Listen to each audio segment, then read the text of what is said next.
Welcome everyone to our side event on tropical forest protection with a focus on how to determine what good looks like with regards to carbon credits. My name is Christina Ender. I'm the Regional Climate Change Director for Conservation International's Africa Field Division. And this event is being co-hosted by Conservation International together with the Environmental Defense Fund and the Earth Innovations Institute. We are excited to discuss this topic today, given the growing importance of and interest in tropical forest credits and the need to ensure these are being delivered to a high standard.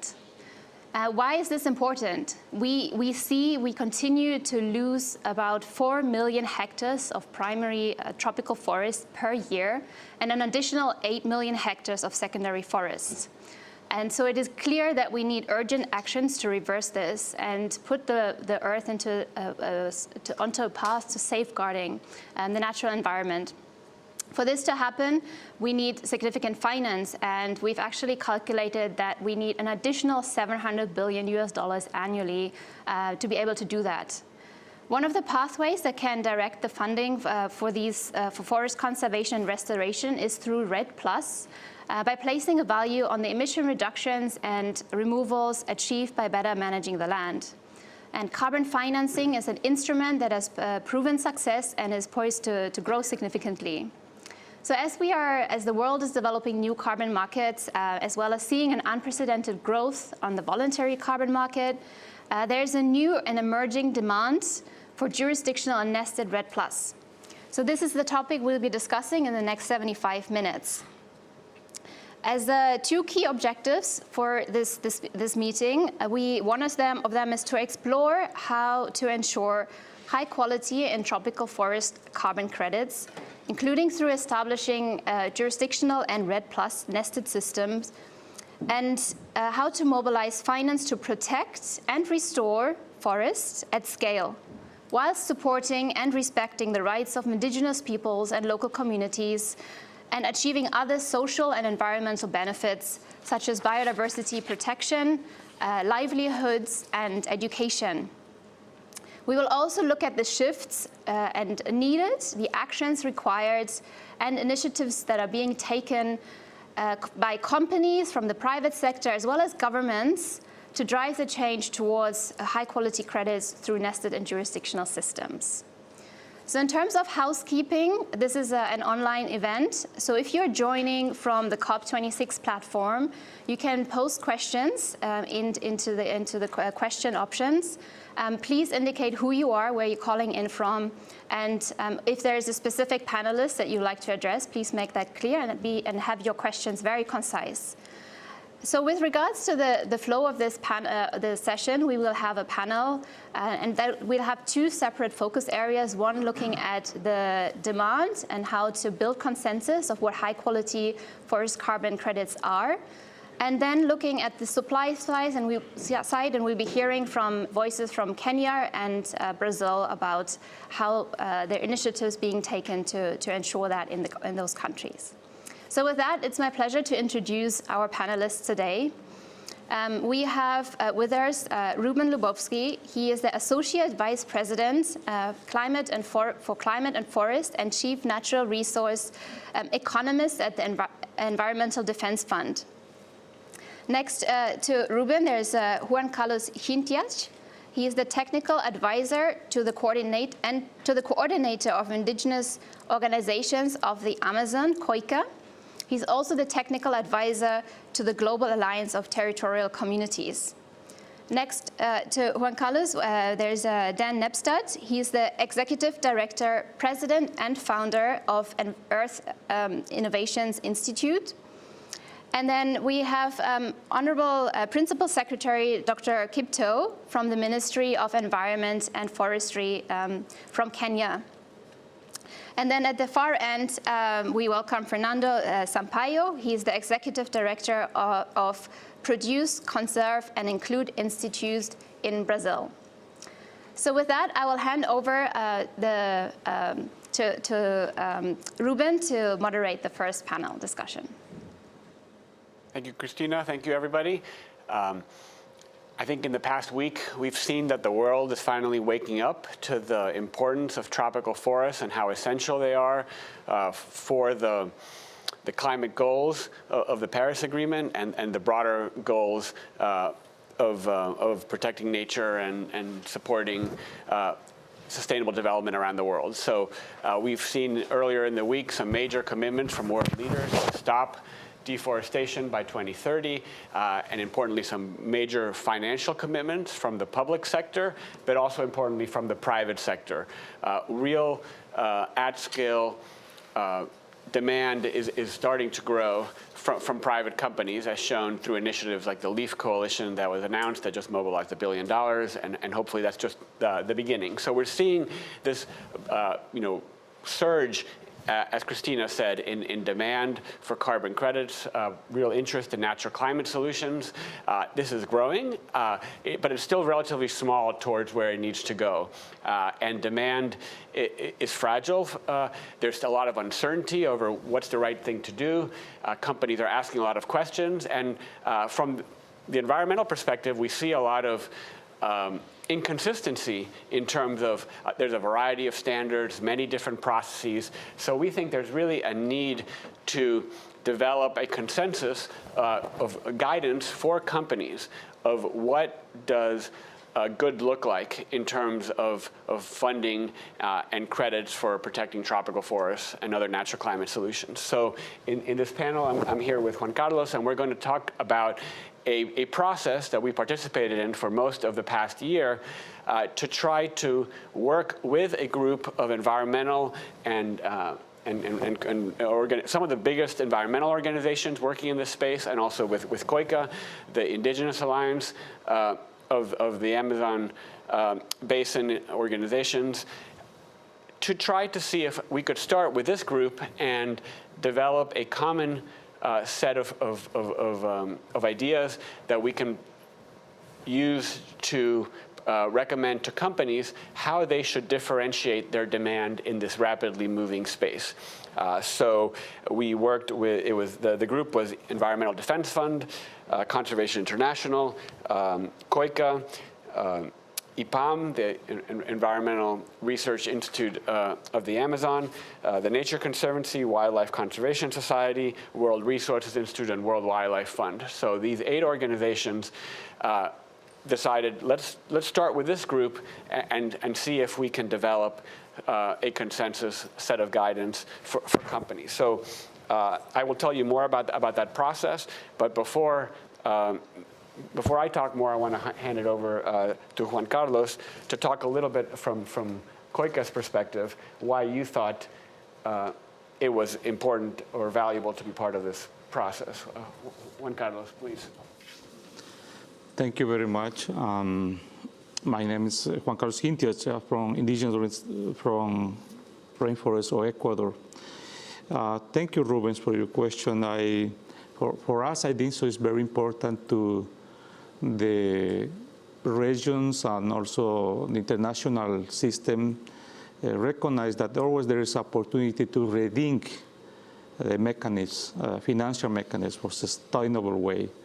But the people need to, the world needs to recognize how we are organized inside. I mean, how we are working and together. But this is something that when you recognize that, we also begin to discuss how we can engage with presenting new mechanisms, and we need to think together and bring this on the table to begin to talk as a partnership. That is why I can tell you how COICA is getting involved in this process, Rubens. Thank you. And COICA is an umbrella of many different national organizations. I know as part of this process, you also had a set of consultations in the different countries that your members are part of. Could you maybe tell us a little bit more about that process of trying to consult and get input from the different country organizations? Yes. We are very well organized. We have our organization members in the 9 countries in the entire Amazon basin. 5,000 communities from the ground. Each one that has a leader. Every one of them belongs to one community. So COICA has bring this opportunity. We discuss between us. We have our own protocols, and then we have our own protocols on consultation inside. So that is why my leaders and who are running this political group organization is that we always, if we have some initiatives, we talk ourselves. We talk to our leaders in each country, and then we call together. We put in the table what we want to think about this, or how we are going to participate in this. But first of all, we need to talk about that. That is the way how we talk with each member, the presidents, and the board in each country. So it's a very well connected organization. That's what we are doing in all countries, in Peru, in Bolivia, in Ecuador, so together. So that's one point. The second point is that I want to bring here is that when you begin to discuss sometimes very difficult words, anachronisms, that's why we like to bring scientific, so partners or friends that they give you some inputs. We need to transform this language from outside to understand our perspective, because we are very important in this moment that we need to combine visions. So, and also, COICA has experience in that, the consultation. We talk first and we decide together, and then also we have other networks in the Latin American, Caribbean, and people in the forest or entire global forests. And I know COICA started with the Amazon region, where your organization is focused, but also started to have some broader discussions outside the region with Central America and possibly other regions.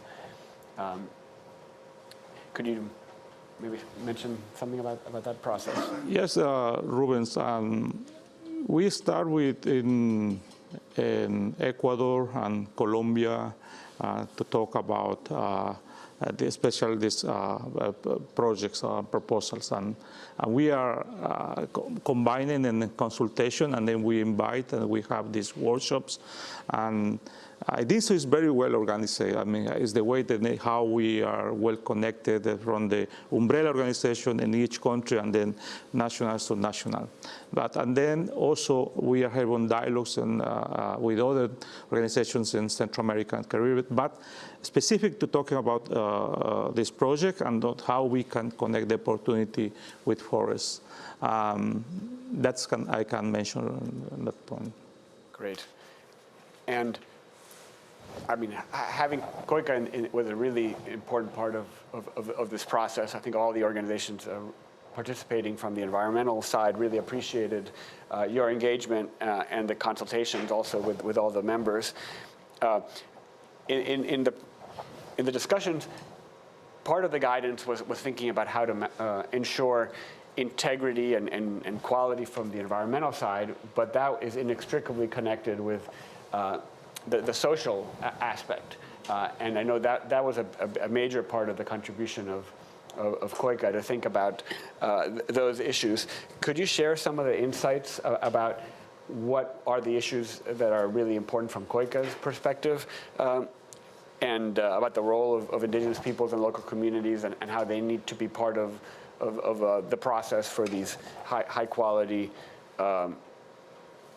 emission reduction programs? It's very important to mention that COICA has a lot of experience with when we are coming to these negotiations here, and then, as you remember, the initiative of RED Plus. When we begin to understand and to discuss, and I was part of the leadership before, and now I'm advising for my experience, I think so it's very important to understand that we did this a lot of dialogues between us to understand the concept and how important is with that. And many friends, they were telling us how is going to be maybe affected for our rights, but we are, our principles, the organization, we are very clear that we can not fail our claiming our rights. The center of the table has to be rights, indigenous people rights and local community rights.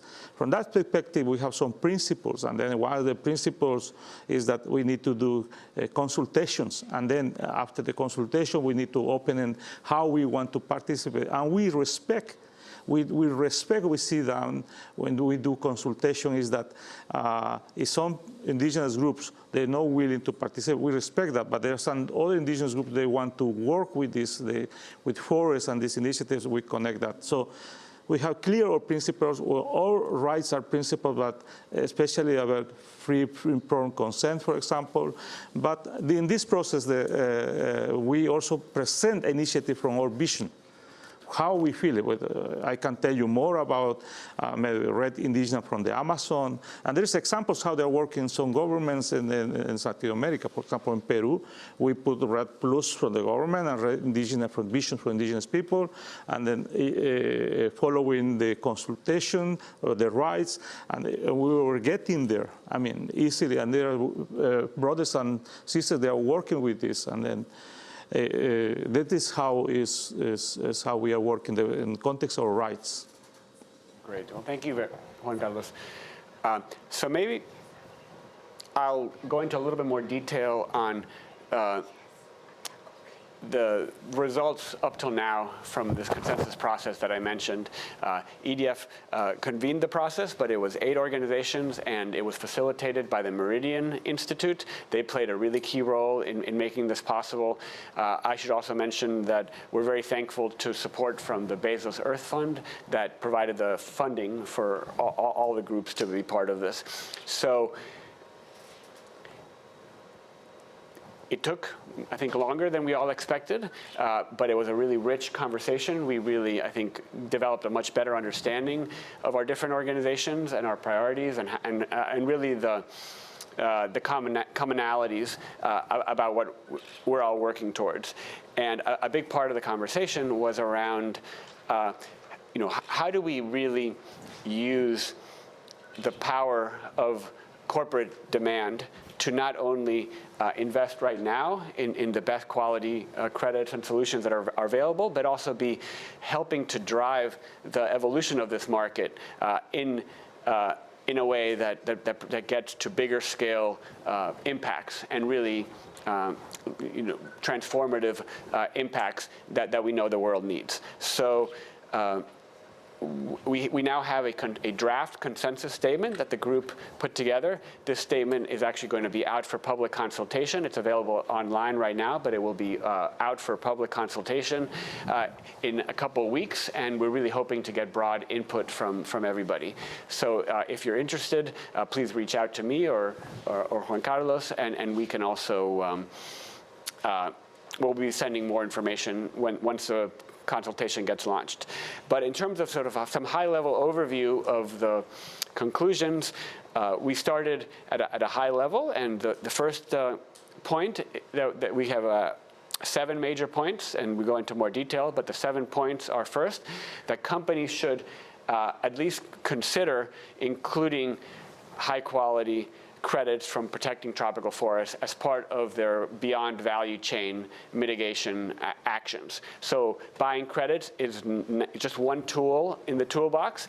Companies need to be doing many things internally to reduce their own emissions. There's also a whole set of things they can do that don't involve credits to help protect tropical forests. But protecting tropical forests by buying credits is one important part of the solution, and I think we all felt strongly about that. Also, there's been a lot of focus recently in the whole idea of carbon removals, reforestation programs, negative emissions. There's a lot of interest in that. One of our conclusions is that those actions are important to accelerate, but companies should be prioritizing credits and programs that are protecting existing forests in those places where deforestation is still continuing and a major problem. So reforestation and accelerating removals should be also prioritized in places where we have these jurisdictional programs that are having a holistic view to planning land use, and where deforestation is being controlled, and also accelerating planting of new trees. But I think the importance of addressing the threats to the existing forest was one of the conclusions of the group. Then within that context, there is this diversity of standards and programs, and the group really emphasized that we need to, companies should be ensuring that the essential components of both environmental and social integrity are being met across any type of credits. And to some extent, existing standards are the foundation for ensuring this, but the group also identified that there's a lot of extra, well, there can, maybe not a lot, but there is some targeted due diligence that companies need to do on top of what the current standards are providing to really make sure that integrity is being met both on the environmental and social side. And for example, on the social side, we emphasized that issues like free, prior, and informed consent are essential, and also that indigenous organizations and local communities need to be included not only as beneficiaries of these programs, but also as real partners from the very beginning and real leaders in the development of these programs, and that it's important to think about also indigenous-led initiatives, such as what Juan Carlos mentioned, the work that COICA has been doing on indigenous RED in the Amazon, and some new proposals they're developing for jurisdictional indigenous RED approaches. So this type of indigenous-led approach needs to really be also central to what companies are looking for. So we in the guidance, once it's out, you'll see that we identified the key components of environmental and social integrity that need to be addressed, but also where there are weaknesses that companies where they need to do additional scrutiny and due diligence. Finally, this is a very important issue from the EDF perspective. The group concluded that companies should be actively pushing and supporting a rapid transition towards jurisdictional approaches. So going beyond by project approaches and really thinking about how we can scale this up to the level of programs at the level of countries or whole jurisdictions that can be large subnational areas. And part of EDF's focus has been, our theory of change has been that if we can really drive finance, both public and private, to support these programs that involve all the stakeholders, including, importantly, the government, but also indigenous groups, private sector, all these actors in a landscape. That's the way we're going to drive a real transformation. But a lot of the discussion in the group was that countries are in very different circumstances. I know we'll hear more about that.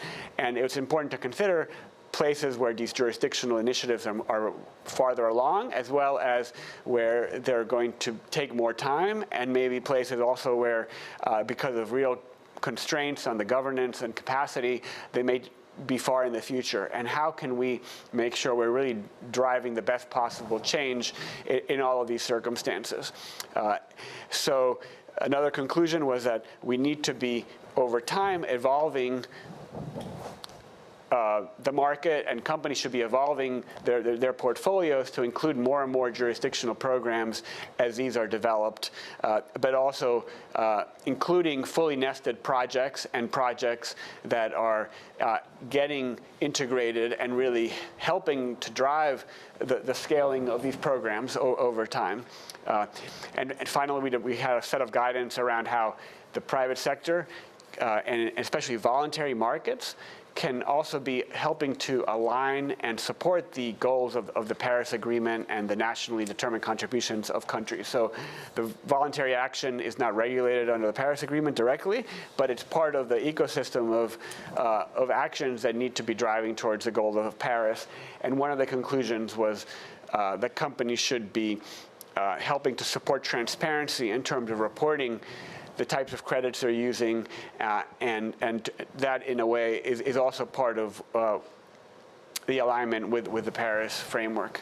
And finally, as I said, we identified various different guidance that the companies should follow and the due diligence they should follow, but ultimately all this should be incorporated into the standards that are certifying these credits. And that should ultimately be the job of the standards to help provide the confidence that the market needs. So we encourage the companies and the funders to be supporting and encouraging the standards to be adopting these criteria into their protocols. So with that, I just want to thank Juan Carlos and hand it over to Dan, who is going to talk about how do we move from this guidance that's intended to encourage confidence from the buyer side to how do we actually drive change on the ground. Thank you. Dan, over to you. Thank you, Ruben. Thank you, Juan Carlos, for your comments. And it's a great framing. Such an interesting and an important discussion. We're now going to shift to really the view from the ground, hearing from the experience in Kenya with nested RED and from what's perhaps the world's most advanced jurisdictional RED strategy in the state of Mato Grosso in Brazil. Before I turn it over to our panelists, I'd like to provide a little bit of context. There was a COP in which it was very cold, long lines to get into the venue, but everyone full of expectation that we were on the verge of a grand global market mechanism to pay the countries, the indigenous people, the farm sectors, the businesses involved in changing rural development paradigms around the world to keep forests standing. That was Copenhagen. That was 12 years ago.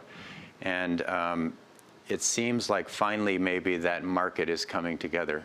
We have companies making the pivot to net zero commitments to reduce the emissions of their own operations, to offset what they cannot achieve immediately in their own operations through new partnerships, partnerships that could be sort of that long-awaited, a piece at least of that long-awaited finance that is needed to drive the scale of change that's necessary for forests and forest peoples. I'm really struck by how a group of states and provinces around the world containing 1/3 of the world's tropical forests came together in 2014 and said, we're ready to take this agenda on. We need partnerships, we need adequate finance, we need to sit down with companies and talk about the many ways in which companies can help us drive our transition. This was signed eventually by governors of 35 tropical forest provinces and jurisdictions around the world. We recently published an assessment of what led from that Rio Branco Declaration, it was called, because it was signed in Rio Branco, the capital of Acre state in Brazil. And basically the money didn't show up, and very few formal partnerships with corporations also appeared, despite more than 500 corporate commitments to address deforestation within their supply chains. So we clearly need a new way of doing business so that we get earlier and more meaningful partnerships and finance flowing. The Governor's Climate and Forest Task Force that was really the umbrella for that Rio Branco Declaration led to the guiding principles for collaboration between subnational governments and indigenous people and local communities launched at the Global Climate Action Summit in San Francisco in 2018. And a long process of building trust, identifying the key elements of what good partnerships are between people who have not had a long tradition of collaboration. So there's been a lot of innovation since Copenhagen, 2009. And for me, one of the key questions that our panelists are extremely well positioned to address is, jurisdictional RED, where you're seeking not just to keep forests standing in patches of green, but really to move to a new rural development paradigm, a paradigm that is forest friendly, forest positive, that is people and rights positive, that's putting right up front and center the recognition of rights, but also the economic alternatives that are needed among forest communities, indigenous people, and local communities. And a key question that comes from this paradigm is, how much will it cost? And that's a question we'll hear from Fernando Sampaio about. And so I'd like now to turn it over to our panelists, and beginning with Dr. Chris Kipto. He is the Principal Secretary of the Ministry of Environment and Forestry in Kenya. Dr. Kipto. Thank you very much for the opportunity to join you in this panel. I would like to just start by saying that Kenya is a tropical country, although most of its landscape doesn't have tropical forests. In fact, 80% of Kenya's landscape is arid and semi-arid land. And this is a region that has 30% of the population of Kenya. About 16 million people live in those arid lands. And of course, those areas are prone to floods and droughts and increasing impacts of climate change. And but just to say that we have a constitutional requirement to ensure that our landscape has at least 10% forest cover. Currently, we are at the level of 7.2%, and we have a national strategy to take it to 10%. That means raising by 2.8%.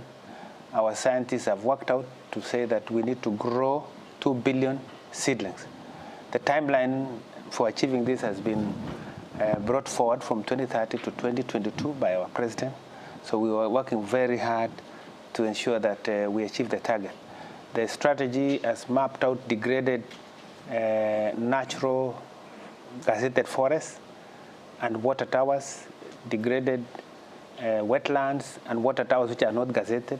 We are also looking at wildlife, the game parks, national parks, sanctuaries, wildlife sanctuaries and others, even including mangroves. And then we have a big component on dry land forestry that we are looking at. So in order to achieve this, we have proposed a number of interventions, which include, first, avoiding further loss of forests. And this requires that we focus on enhanced protection of public, community, and private forests. We rehabilitate the degraded public forests, as I have said. And more importantly, also, we do more investments in afforestation and reforestation activities. This 10% national forest cover target is reflected in our updated NDC that we submitted last year. In the NDC, we have seen that we require about $62 billion to deal with climate change for the next 10 years up to 2030. Out of these, 18 billion will be in the mitigation side, and 44 billion will be on the adaptation side. And on the mitigation side, land use change and forestry is at the core of that. So in the new NDC, Kenya specifically has identified REDD+ as a mitigation strategy. This is done deliberately as we see REDD+ as an important vehicle for delivery of transformative forest sector actions in the country. Kenya is developing has developed and continues to do even more on the environment for investments from all sectors, and in particular the private sector and on to the forest sector. We have done enabling legislation on forest sector and also looking at revised policy on forest. We have worked on enabling climate finance policy and green fiscal and incentive policy. The country acknowledges the willingness from the private sector to invest in natural climate solutions, such as REDD+. We want to harness this, but we also want to ensure that Kenya generates the highest quality of credit at all levels in line with the best global practice. Why do we want to do this?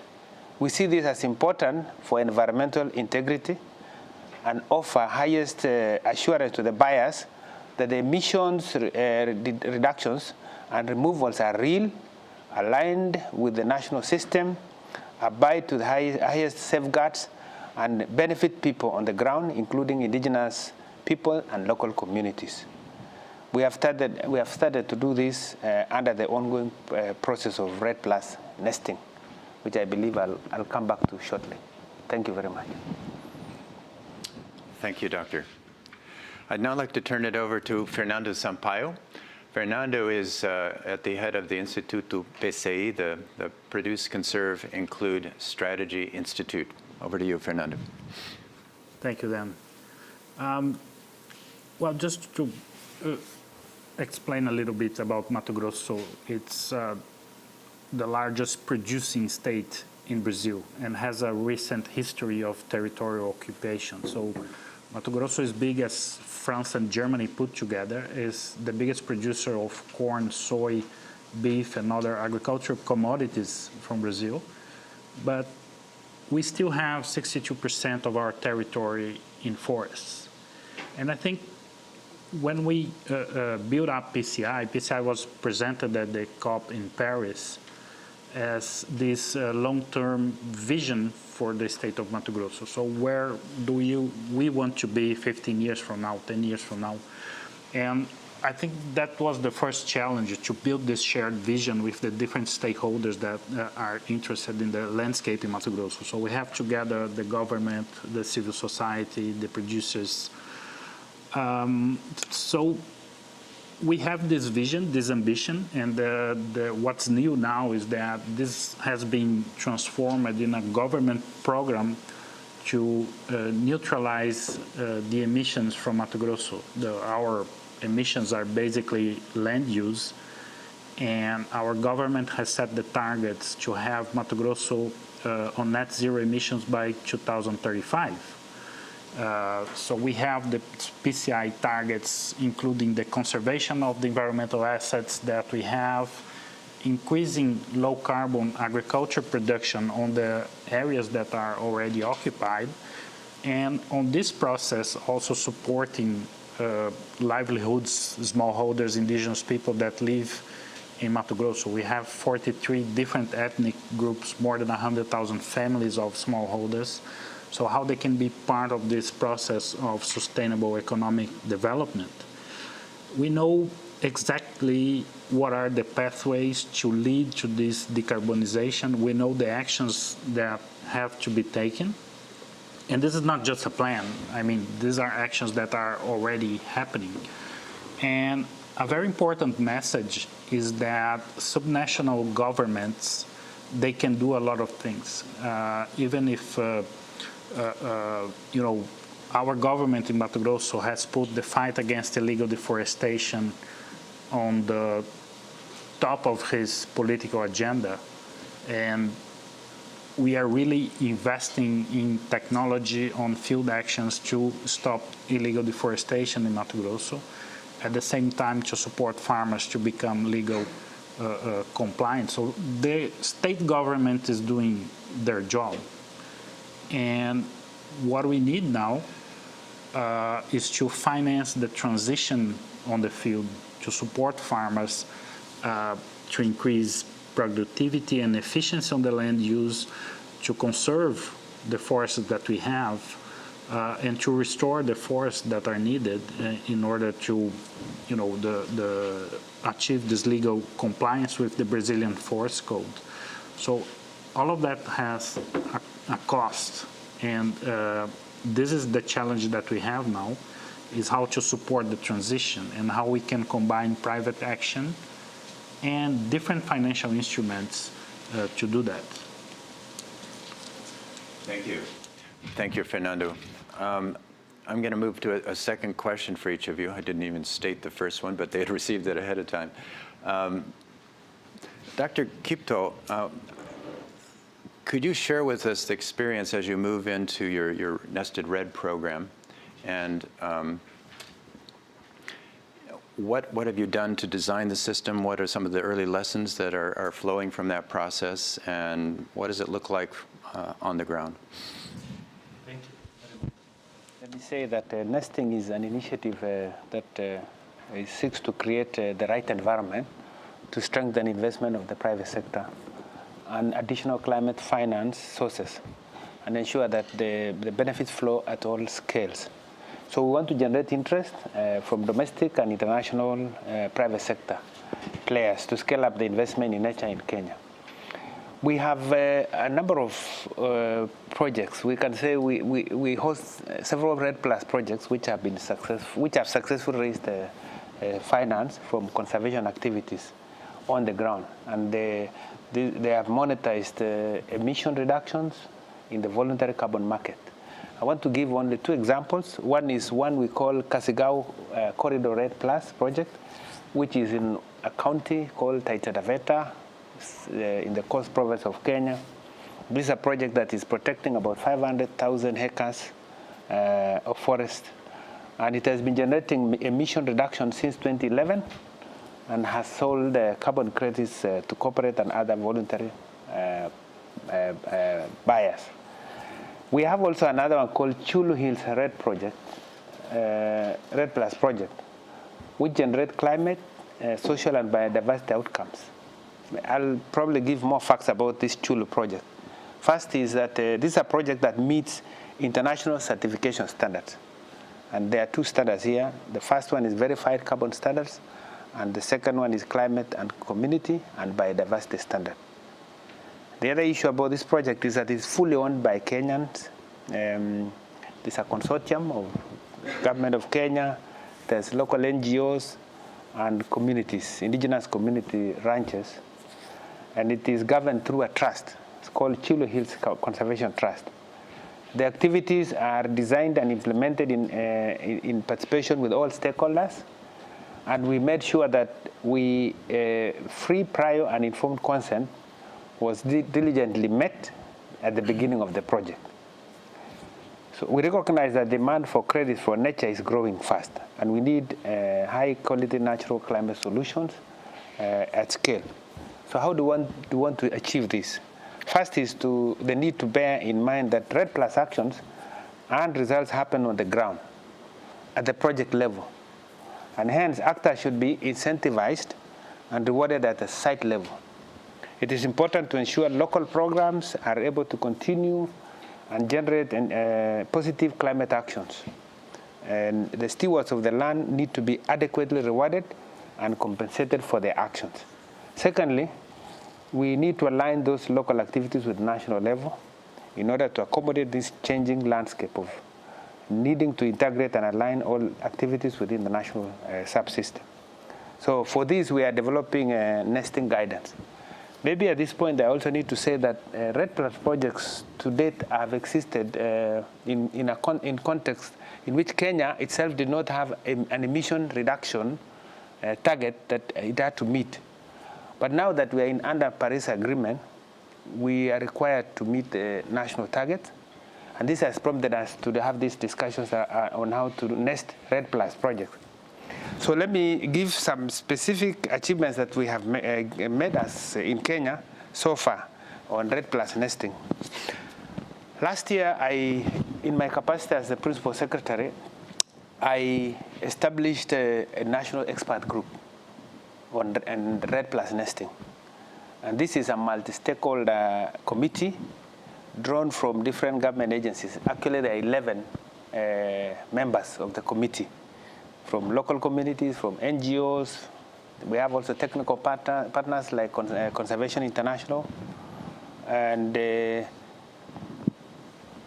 have achieved a lot. First, at the policy level, they have helped us to work together with other stakeholders in government to do policy, legal and regulatory reviews. And this includes, first, we have our forest policy, which we have is in draft form. We are almost taking it through to go to cabinet. We have also the amendments to the Forest Conservation and Management Act, which is in draft form, about to go to Parliament. We have green fiscal incentive policy framework, policy that we have already in place. And we have also developed through our climate change department a set of regulations. One on duties and incentives on climate change, and the other one on monitoring, reporting, and verification. That's the MRV regulation. We have included the RED Plus as a mitigation activity in Kenya's updated NDC, as I mentioned earlier. And we have also undertaken technical assessment on possible options for aligning projects with the national forest baseline, forest level. I need to say that we have made very good progress already on the first phase of RED Plus, because we have a forest level, forest reference level already. We have a draft forest monitoring system in place.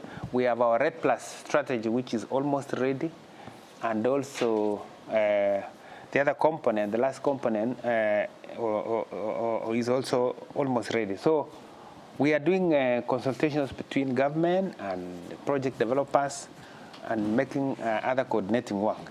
So these outputs contribute to the aim of developing clear guidance on steps on how projects will be aligned with and integrated into a national system on all fronts.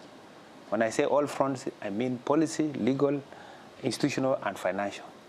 Thank you. Thank you very much. Back over to you, Fernando. What would your main suggestion be to the international community, where we've got hundreds of very large companies, thousands of smaller ones moving into net zero commitments, but also governments? We heard earlier this week that there's a commitment of about 17 billion by 2030 towards this agenda. From the perspective of Mato Grosso, what is needed for you to move towards the goals that you described that are established under PCI? Well, we just did a study about the financial gaps that we have to reach those targets. We are talking about financing $38 billion for the next 10 years to have this transition. But we are talking about multiple instruments. I mean, there's government budget. There are rural credit lines from the official banks in Brazil. There are financing coming to the local government by multilateral agencies. There's private investments. We have today companies issuing green bonds to invest on their own supply chains. But we see the carbon finance as one of the instruments that we have to help on this journey. And the thing is that Mato Grosso has a lot of past results from reducing deforestation. We have more than 1 billion tons of carbon on avoided emissions that are recognized by UNFCCC. Mato Grosso has a RED system regulation since 2013, and we managed to put in place the RED Early Movers program that is financed by Germany and the United Kingdom. So, but the finance we got from these past results are about 2% of the total avoided emissions that we had. So I think there's space to use companies that are interested in investing in this jurisdiction, to work on the same way that we do with Germany and UK for a payment for the results that we had. Knowing that this kind of investment will go back to the landscape to support the smallholders, to support indigenous communities, and to support farmers on sustainable practices. But we are also talking about future emission reductions because, that's our target, to reduce deforestation and to have more carbon to put on the market. And I think this is a simple mechanism to engage private sector, especially the ones that are on the end of the supply chains. I mean, you have processors, retailers that are interested in having sustainable supply chains, and they don't necessarily have to do an intervention on the ground. They can use the RED system to support financially these jurisdictions that are making progress, or any other company that has a net zero commitment and could support this sustainable transition on this producing landscape through the system. So we think that's a good option for the private sector supporting regions that have shown their ambition, that are making progress, and that are also being transparent about their challenges and their progress as well. Thank you. I mean, fascinating insights from both experiences. It's really amazing how in Kenya, a voluntary forest carbon project, two of them that you mentioned, had early government engagement, and that facilitated really connecting it to the Paris Agreement that Kenya took on, and then the sequence of public policy and regulatory measures taken by the government to bring it into the policy framework. In PCI, I believe, well, we ran the numbers for PCI goals, and there's probably 500 million tons of emissions reductions. So everyone get clear. Fernando said 37 billion is what the state needs, but a large chunk of that can come from the private sector and existing agricultural loan programs from the government and from companies. But there is a big missing financial piece that forest carbon could address, even under the ART trees and JNR frameworks, and in terms of baselines and defining what a good credit is. So thank you both for those comments. I'm now going to say just a few words about Peru. We had hoped to have a Peruvian speaker here, but we're constrained by space, and so I will speak on behalf of the Peruvian regional governments.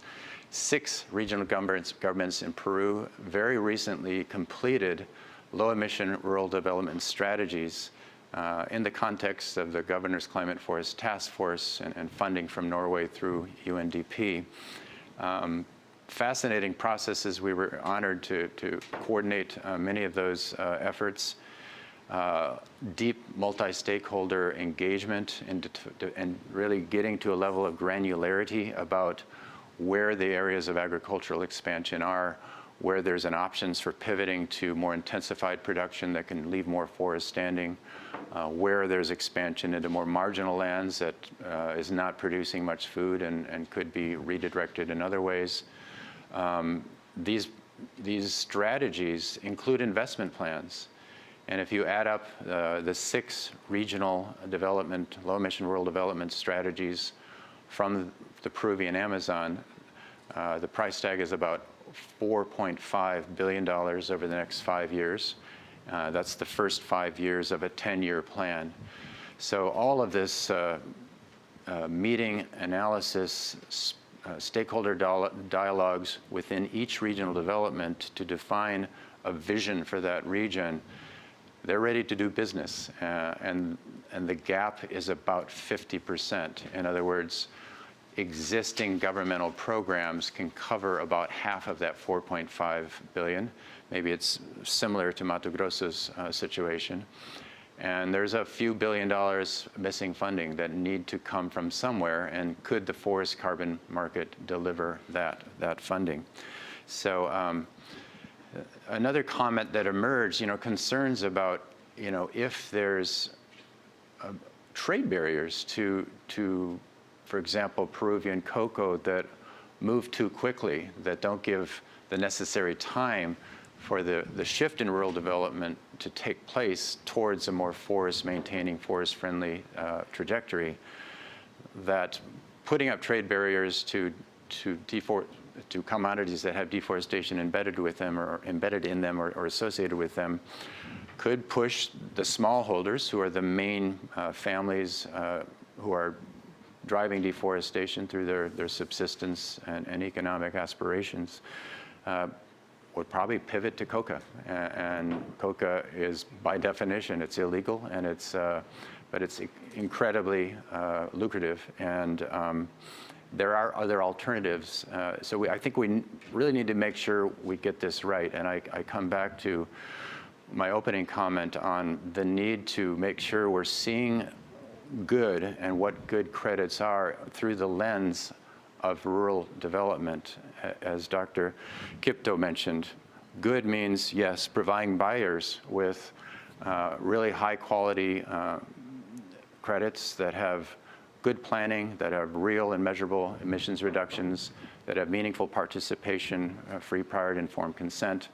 But he also said a critical thing here, I think. the benefits on the ground and making sure that there's a poverty alleviation and inclusion agenda that's firmly in place that was reflected in, I think, the guidelines that Ruben laid out. So I turn it now back to Christina. Over to you. Great. Thank you so much for all your interventions and the insights you have shared with us already. So we now have 20 minutes remaining for questions. So if you are online, please feel free to send them through. But in the meantime, as we wait for more questions to come in, I have a few follow-up questions. Maybe I can start with Ruben. You shared obviously some of the criteria that is currently in design to derive a consensus on what high-quality carbon is. But could you share what are the most important advances to date already with respects to producing and investing in high-quality carbon credits? And where do you see the biggest challenges remaining? Thank you. And I'll mention we developed this draft criteria, but the group is still working on this. So it's a draft, and we're looking for input, and there's still a lot of work to be done to help operationalize some of the details, to make the guidance more granular and more specific, to make it as valuable as possible to implement on the ground. So we're looking for feedback on that, and that's why we're doing this public consultation. But in terms of the challenges, I think one of the challenges is what we've been talking about is that we need to move, the need is great. Places like Mato Grosso, we're talking tens of billions of dollars of need to transform rural economies, and that's just one place in Kenya and many other countries. So there's a great need, and we need to mobilize these resources very quickly. There's a decade essentially to eliminate deforestation, as per the commitment a few days ago. So how do we balance moving quickly at large scale and also ensuring real quality and execution on the ground? I think that's where the challenge is. And there's a real, what we like to call a chicken and egg problem. We need to encourage greater scales of finance, greater confidence from buyers, but we also need to be implementing on the ground and scaling up the supply, and that's starting from different places. And how do we move the two things together? I think that's part of where the challenge is and what we've tried to address in the guidance in terms of how to start from where we are now, but also be moving to drive towards where we want to go. And companies have a big role to play there, both in terms of how they put their money to work right now, today, but also the kinds of forward commitments they make and what they signal in terms of their future demand. And that's part of what we talk about in the guidance that I think is really key. The action right now, where do you invest, but also thinking, not being limited by where we are now, but really planning for where we need to go in the future. Great, thank you so much. My next question is to Juan Carlos. You shared a little bit about the needs of the importance of involving and including Indigenous people and local communities in these initiatives. From your perspective, what will be the key lever required by governments to ensure active participation of all stakeholders, including Indigenous peoples and local communities? Thank you. Thank you very much for your question and giving the opportunity also to bring more comments on this important session. I think so. For us, it's important that they need to recognize that we have our rights under the Constitution, legally.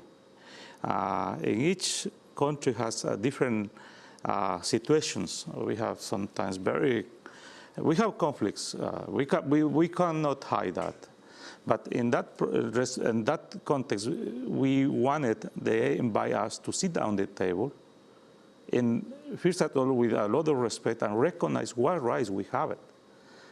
So listening carefully here when my brothers and friends here are presenting, remind me that all of the challenge for us is that how we want to bring our consents in the table. That just means that we are coming there just for fight. We have proposals from the ground. And we want to put our proposals, we are for many, many years, we have data, new traditional knowledge, science, monitoring with the trees living there on the ground. So this is something that they need to help us to develop a platform to talk and present the initiative and connect with this opportunity. And then it's coming back to my point. I have my rights in the table. I'm not going to detail that, but I have my rights. The scientific data recognize us. We have a lot to say. The science, they are recognize us, recognizing that how valuable we are. I mean, we have a lot of pristine forests in our territory, and we are people with rights. Thank you. Thank you so much. I have another question for actually both Dan and Fernando. We'd like to hear from both of you. Based on your intervention, what suggestions do you have specifically to government and corporate partners and the international community to fast track or to accelerate supporting the producing and transacting of forest carbon credits, and therefore to supporting the successful implementation of nested and jurisdictional REDD+ on the ground? So maybe we can start with Dan to hear your thoughts, and then it would be great to hear from Fernando.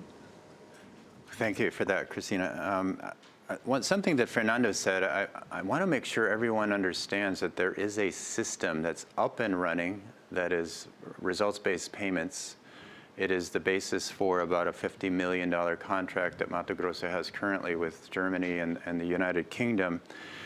And it is also available to private companies, as the governor made clear 2 nights ago. And it's a system that is basically Brazil measures reductions in emissions, reports that plus safeguard processes for social inclusion, for making sure that there are not negative environmental impacts of those emissions reductions. That's reviewed by experts from the roster of experts that the UNFCCC keeps. And it's all formalized through biannual reports. And we've read it and evaluated it, and it's very rigorous. And I don't know of anyone who seriously questions the data on deforestation, the official Brazilian deforestation data, which is what says how much is lost every year and has been underway since the 80s. So I think this is embedded in Article 5 of the Paris Agreement. It's not awaiting a further decision. It's ready to go. And I think Mato Grosso is ready for entering into partnerships to basically receive donations from companies that then retire those emissions reductions on the InfoHub registry, where all of that is tracked. And the companies in the process, their name appears there and how much they put in and how much emissions reductions have been reduced. And we're learning from some companies that this is maybe a very interesting part of their own transition to net zero, and one that can really deliver some reputational benefits as early movers. Companies are willing to engage now when the investment is needed up front to get to those credits that are verified against international standards. Thank you. And we'd love to hear from you as well, Fernando. What do you feel are the key steps for governments and corporate partners to take to really support the implementation of nested and jurisdictional REDD+? Well, yeah, I'm just supporting what Dan just told. We have the ambition to get into those high-quality carbon markets. We are taking the necessary steps to do so. But we do have possibilities that companies and governments could immediately support Mato Grosso and with the system that we already have in place. And it's simple. It's ready. It's right there. But one thing that I would like to add is to both companies and governments to think about when they make their net zero commitments or to think about how these commitments can support forest regions. Ben can help me, but we do have the example of the California cap and trade system where companies in California could offset their emissions in forest regions, for example. If we have more governments doing things like that, then you have a strong support for all forest regions that are implementing RED system. And I think from the private perspective is the same thing. Corporations that are doing net zero commitments, they could think about, offsetting emissions on these forest regions, and that is going to drive a flow of investments to regions that are trying to do the right thing. Great, thank you so much. So my another question, and I would like to address that to Dr. Kipto, and he's shared with us some very specific progress made in Kenya so far to this date, and it would be what is, from a government perspective, what do you see as the biggest risk, or rather, let's say, the biggest areas of work that still need to be tackled to ensure the delivery of high quality tropical forest carbon credits from Kenya? Maybe you could elaborate a little bit. You mentioned a few areas of such as the technical and policy level, etc. So I would be interested to hear some specifics. Thank you very much. I think I would say three possible areas of risk that one must look at. The first one is technical. I just spoke about nesting, and there is a possibility that if we don't do proper accounting, then projects at site and subnational and the national RED Plus project there may be a problem of not properly getting the data and proper accounting. And if you don't have the proper accounting, then you have a challenge even in terms of monitoring and reporting. So I think more work needs to be done there to ensure that there is proper accountability to avoid double accounting, double payments, and attendant challenges around that. That's number one.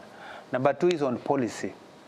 I think there is the issue around who owns the carbon rights and how do you deal with benefit sharing. Those two issues need to be very clear on benefit sharing and who owns carbon rights. If that clarity is not brought out, it will bring problems. And that actually it will fall to the third one, which is political.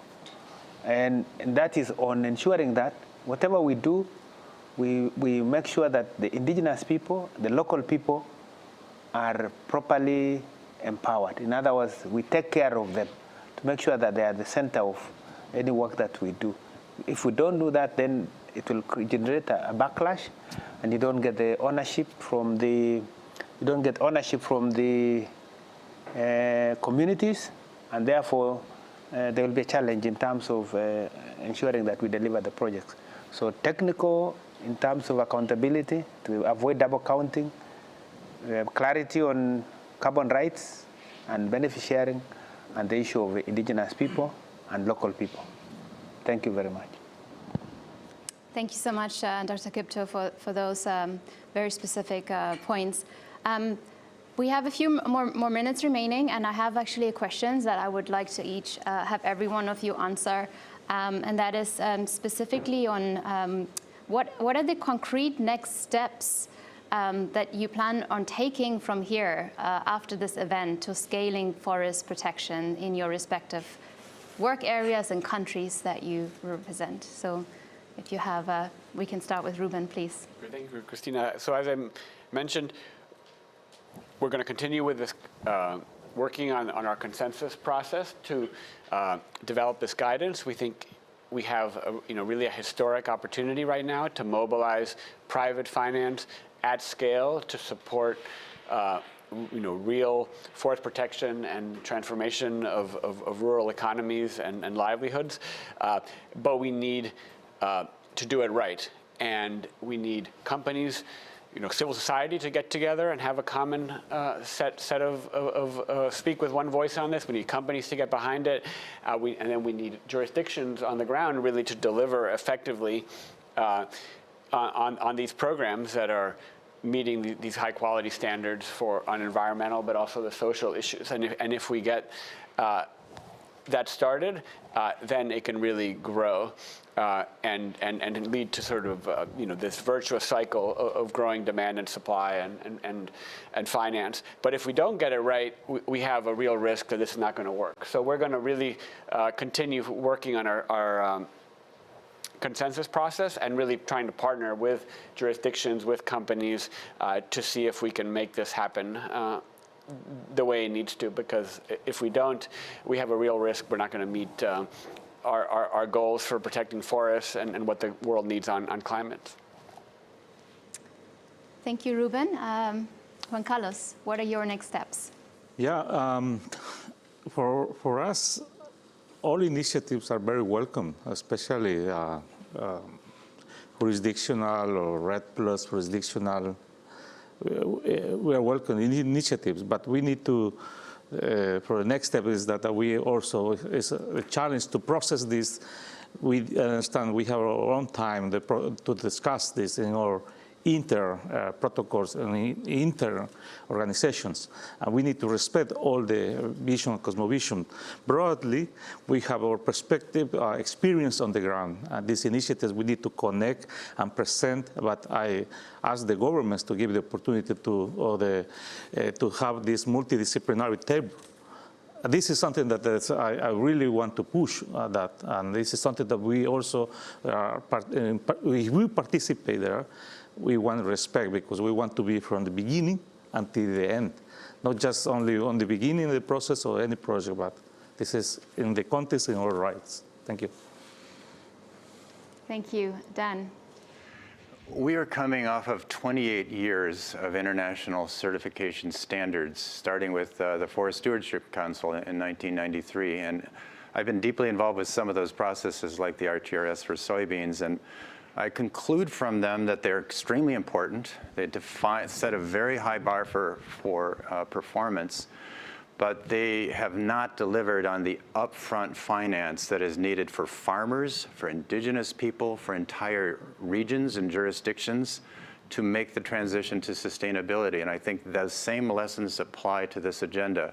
So yes, let's set very high goals for what credits are, but let's make sure that we're mobilizing funding right now. There are good standards created by, they're not even called standards, good systems created by countries like Brazil's that are ready to do business today. And if we don't get the money flowing soon to indigenous people, to farmers, to entire regions, we're not going to make the progress we need to avoid cataclysmic climate change. Thank you, Dan. Dr. Kipto, what are your last comments on this? Yeah, just to say that we are keen to ensure that we complete our RED Plus readiness. I said we now have draft strategy. We have the forest reference level, forest monitoring system, and the safeguards also all in draft form. We want to push that quickly to conclusion. But more importantly is that we have a huge gap in the funding of our strategy. We need about $50 million immediately just to roll out by next year to ensure that we are able to implement the strategy effectively. And we have set up a tree growing fund and trying to tap the international finance. But we are also looking at areas like leaf and other areas of finance which can help us to push, because we realize that when we rely on the exchequer funding, we don't have a consistency in terms of funding on that. So if we can also have carbon credits, carbon market, that would really be good. So I think I don't want to say more than that. Thank you very much. Thank you so much. And over to you, Fernando, for the last contribution. Well, I think the most important thing to say is that at subnational level, there is a lot of ambition, and Mato Grosso will continue to fight deforestation. We continue to pursue our goal, but we want this to be also a call for action for the private sector to support us, because we are not only supporting the fight against deforestation, but the sustainable transition is key for food supply chains, as Mato Grosso is one of the biggest players in the commodity market. So all these investments is going to help to secure a low-risk supply chain for the agricultural commodities that we are exporting worldwide. Thank you so much. That will bring us to the end of the session. Just to wrap it up, we've heard very clearly about the importance or the role that companies can play in driving the right, or investing in the right way and driving high quality standards, the role governments can play, and I want to say a huge thank you to all of our panelists.